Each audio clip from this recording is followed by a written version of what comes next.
কান পাকা রোগীদের জন্য পরামর্শ: কান খোঁচাবেন না, কানে পানি ঢুকাবেন না, ডুব দিয়ে গোসল করবেন না, নাক চেপে ধরে কানে বাতাস দিবেন না, জোরে নাক ঝাড়বেন না ও নাক টানবেন না।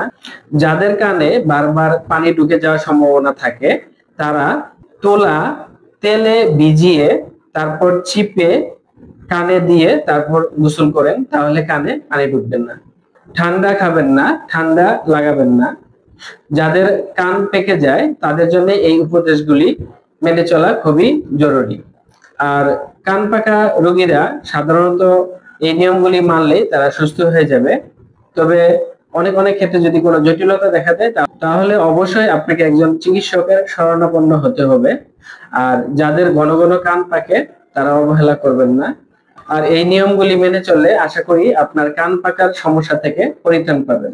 সবাইকে ধন্যবাদ। আসসালামু আলাইকুম।